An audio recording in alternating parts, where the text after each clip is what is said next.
Seguimos en Argumentos conversando con el doctor Eduardo Fernández en evaluar cómo está este panorama electoral y quedaba la pregunta antes de la pausa. ¿Qué va a pasar el 29 de julio y qué factores son necesarios para este proceso de transición que usted decía? Y una palabra que ha sido como la que ha marcado este proceso electoral, tanto de un lado como del otro también se habla de transición. ¿Cómo hacer este paso en esta forma de avanzar en paz y en que se pueda garantizar estas condiciones para que ocurra, como usted decía, un proceso con normalidad? Pues yo diría que lo que tenemos que hacer todos es armarnos de patriotismo. Es decir, dar un testimonio de que por encima de proyectos personales y que por encima de intereses partidistas prevalece el interés de 30 millones de venezolanos. No solamente de los que estamos aquí. Pensar un poquito en los venezolanos que tuvieron que irse porque no encontraron oportunidades en Venezuela y que estarían encantados de regresar a Venezuela, muchos de ellos, algunos ya echaron raíces y quizás se quedan allá, pero muchos querrán venir a Venezuela. Entonces, yo diría, caramba, qué bueno sería que el presidente Maduro y el candidato, eventualmente presidente Edmundo González, no pensaran en qué le conviene a su partido. Una de las ventajas de Edmundo González es que no tiene un partido, sino que es un candidato independiente. Entonces pensar qué le conviene a Venezuela. A Venezuela le conviene que sigamos mentándonos la madre y descalificándonos, insultándonos, ¿no? A Venezuela lo que le conviene es que veamos cómo hacemos para mejorar la calidad de la vida de la población. Un objetivo. Las cifras de las encuestas demuestran que 80% está viviendo en situación de pobreza. Bueno, señores, a ustedes y a nosotros, a todos, nos interesa bajar esa cifra. Oye, vamos a ponernos de acuerdo en un programa para bajar los niveles de pobreza.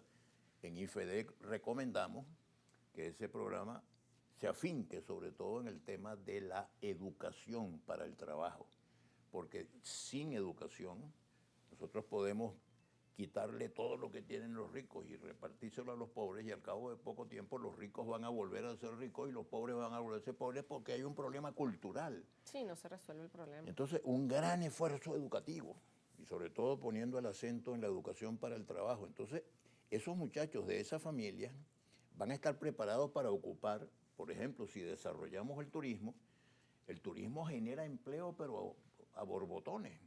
Y que el turismo también necesita de esa educación, de ese saber Gente, atender al gente que turista. sepa atender, que sepa hacer lo que hay que hacer. Entonces, educación, inversiones, empleo, eso lo podemos lograr. Entonces, ese acuerdo que nosotros recomendamos, que ese gran acuerdo sería sobre la base de 5 puntos. Primero, fortalecer la institucionalidad democrática. Un país sin presos políticos, un país sin perseguidos, sin exilados, un país con normalidad, con respeto al Estado de Derecho, a la primacía de la Constitución Nacional. Segundo, reactivación de la economía por la vía de las inversiones. Tercero, superación del problema de la pobreza. Cuarto, erradicación de la corrupción. Y quinto, servicios públicos eficientes. Oye, ¿cómo pueden los chavistas decir que no están de acuerdo con eso? ¿Cómo pueden los opositores decir que no están de acuerdo con estos 5 problemas? Entonces, bueno, vamos a redactar un acuerdo, un programa mínimo común. Esto ya se hizo en 1958 con mucho éxito alrededor del llamado Pacto de Punto Fijo. Yo preferiría llamarlo el Gran Acuerdo Nacional para el Progreso, con un estatuto de garantía, por ejemplo, en relación al día siguiente de las elecciones, de respeto a los resultados y de respeto a los protagonistas. El candidato Edmundo González ha dicho, mi gobierno no será un gobierno de venganza ni de retaliación. Entonces, establecer garantías muy claras para los que ganen y para los que no ganen, que siempre ganan todos, porque los que no ganen a lo mejor sacan 30%, 20%, algo así. Ese espacio político hay que respetarlo y los que ganen les interesa tener un buen diálogo con esto. Entonces, en la Asamblea Nacional, que es la asamblea que tenemos ahorita, la que va a encontrar el próximo presidente, debería promoverse un gran acuerdo. Mira, vamos a desarrollar estos 5 puntos y vamos a ponernos todos de acuerdo para que se haga esto, porque esto le conviene a Venezuela. ¿Cómo elevar estas ideas a esos espacios, por ejemplo, a la Asamblea Nacional? Bueno, entre otras cosas hay que hacer programas como este. Por eso yo estoy tan agradecido que me hayan invitado y por eso comencé el programa comentando qué oportuno es el nombre de este espacio, que es Argumento. Espacios como este deberían ser en todos los medios de comunicación social, en donde debatiéramos sobre estas ideas. Y entonces decirles, mire, hay cosas que podemos hacer todos juntos. Por ejemplo, terminar la autopista de Caracas a Barcelona. Oye, qué importante sería que esa autopista nos permitiera montarnos en una vía bien bonita, bien grande.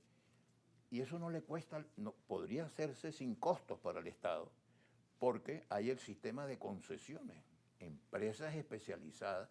Yo estuve recientemente en Abu Dhabi, en los Emiratos Árabes Unidos, porque tengo un hijo que se fue de Venezuela porque no encontraba oportunidades aquí, está trabajando allá y tiene un trabajo bien interesante allá. Y yo paseaba con él por todo ese país y no había un hueco en ninguna parte. A mí me tenía nervioso que no apareciera ningún hueco. Ya estaba acostumbrado Pero aquí no hay huecos. Me dicen, no, aquí no hay huecos. Bueno, esas empresas mantienen la autopista perfectamente bien. Hay sistemas de peaje que permiten mantener la autopista perfecta. Una autopista de Caracas a Maracaibo, que uno no tenga que meterse por Caracas, sino que podamos salir de Caracas y llegar a San Cristóbal. Yo siempre he dicho que cuando yo fui la primera vez al Táchira, llegué al aeropuerto de San Antonio y había una carreterita que llevaba de San Antonio a San Cristóbal, que la había hecho el general Juan Vicente Gómez. Bueno, esa es la misma carreterita que hay todavía. No ha habido manera de que con todos los miles de millones de dólares que el petróleo nos ha dado, se haya construido una autopista de San Antonio a San Cristóbal, de San Cristóbal a Santo Domingo, de Santo Domingo pasando por Barinas, para empatar con Carigua, Guanare, Cojedes y venir a Caracas. que eso dificulta el transporte de muchas materias primas, de muchos Claro, productos, y de qué muchos bueno servicios. sería entonces el país estaría floreciendo económicamente. Y, repito, lo del potencial agropecuario. A mí, por ejemplo, una cosa que me molesta mucho, que cuando viajo al exterior, me encuentro que en los mercados venden mango del Perú, de Colombia, de no sé cuántas partes, y no hay mangos de Venezuela, o café de Colombia. Por supuesto que el café de Colombia es muy bueno, pero el café de Venezuela no es menos bueno que el café de Colombia. Bueno, vamos a producir café y a exportar café. Vamos a aprovechar los mangos venezolanos, son mejores que todos los mangos del mundo. Vamos a hacer un desarrollo industrial con las frutas venezolanas, con los productos del campo. Claro, y que para eso habría que evaluar las condiciones. El sector empresarial justamente ha denunciado en innumerables ocasiones esa situación en que aquí en Venezuela los productores, muchos no reciben el financiamiento ni tienen las condiciones como lo tienen quizá los productores fuera, los competidores. Entonces Claro. traer ese producto termina siendo un costo menos que producirlo aquí. Es que Esas condiciones también hay que evaluarlas. Es fascinante lo que podemos hacer con la economía venezolana, porque este es un país bendito por Dios.